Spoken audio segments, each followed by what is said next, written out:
when your child comes up to you and tells you something that you don't expect them to, like they come and tell you that they started doing drugs or they had sex or something like that, don't shout at them and don't criticize them for it. Although you might not approve of it, just keep talking to them, because at least they had that much trust in you to come up to you. So, and if you just start shouting at them, then they're not going to do that anymore, and I think that's where the problem starts.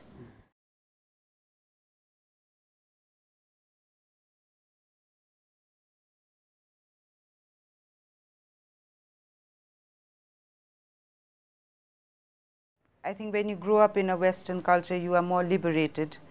You are more free with the way you think. In terms of everything, it could be in terms of even sexual liberation, which is very extreme in our culture. Here we are made to think quite conservatively, and that the concept of purity and all that. In my parents' days, I don't think it was acceptable for girls to go out alone or late at night and stuff. Well, my parents, my mom wasn't, at least.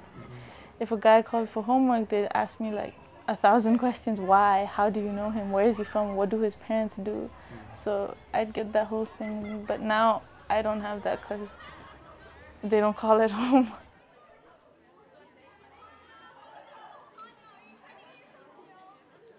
I'm meeting boys, I don't know, getting into drugs, because drugs is quite a big problem these days.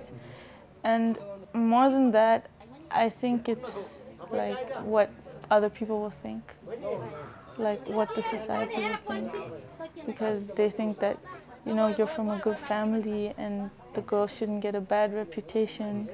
And if she goes out at night, if she goes clubbing, if she goes to parties, it's a bad thing.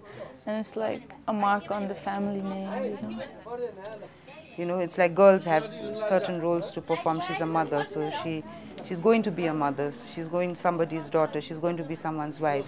So she needs to preserve that purity around her. Whereas with men, it's very acceptable for them to go and have 10 affairs if they want before they get married or after they get married.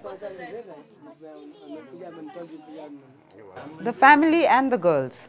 What if she did something, which got exposed? My God, then it's the end of the family and it's the end for her. But, so it's more about family. I feel it's about family reputation, what people will say, because we're still quite gossipy and, conservative in that sense. They expect the girl to get married in her early to mid-20s in my family, and to a guy of the same caste, and obviously a Nepali guy. Because I think they have this idea that the girl will get like spoiled, she'll get a bad reputation, so they try to get the girl off married quickly. And so I think, a lot of Nepali families see the girl as a burden as well, because like they don't their job isn't done until the girl is married to a good family. I think it's rubbish. This is the very conflicting thing about, I think, being brought up in a Nepali family but living in the Western culture, is that they expect you to get the grades, to get a great career, a job, be independent. But at the same time, they expect you to live under those rules that, this is the caste system and the woman's job. Like, it's the woman's job to do all the work in the house. It's like very confusing for someone growing up in Nepal, I think. Like, what are they supposed to do? Be independent or, follow the traditional rules? One conflict, I think, is going to be between parents and children. Obviously, because the children are moving ahead much faster than, in a much faster pace than the parents are.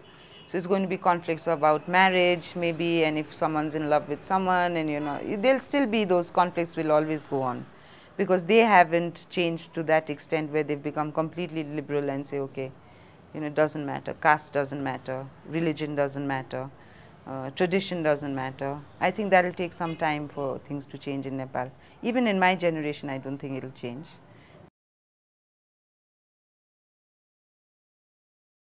Well, what I find is eventually they do give in to the family demands. If they haven't, they've either had to leave and they go abroad and stay abroad, or I've come across people like that, or they come back, okay, to please their parents, they'll get married, end up divorced. I was out and then I was on the road walking with him, and my cousin saw us and he told my parents that he had seen me with a guy. We went up to my room and they were just like shouting at me and asking me why I was doing this. And then my dad, he hit me, which I don't remember him ever doing before. And I was just so shocked that he would hit me. I think it was because the whole family was there and he couldn't control me. I think they had people after me. I'm not quite sure because they seem to know a lot of what I do. It's kind of scary because it's just like, that's just weird and strange to have somebody following me and I don't know them and them knowing everything I'm doing. It's like no privacy kind of thing. I lived in another house, like in flat type houses, so they could lock it with a padlock. Not with like the normal keys, so they would basically lock it and they would take the keys and I had no way of getting out. Well, the whole day. First I didn't do anything, I just like kind of went to my room, and then a few times for hours I stood there banging on the door because it's just so frustrating, but they wouldn't open it, so I just basically went back and just waited for the next day. And like I had alcohol with me, and then it's like I felt so alone that I would actually drink myself to sleep a few nights, and I realized that's not the way you deal with things because it wasn't making things any better. And I got a lot of pressure from my aunts because they were trying to fix me up with any guy, other guy, which was of the same caste. I had a boyfriend before who was kind of into drugs before, and my parents found out about him. And then my mom, and he was of the same caste, and my mom said, I think you should go with the old one because even though he was into drugs, at least he's from the same caste.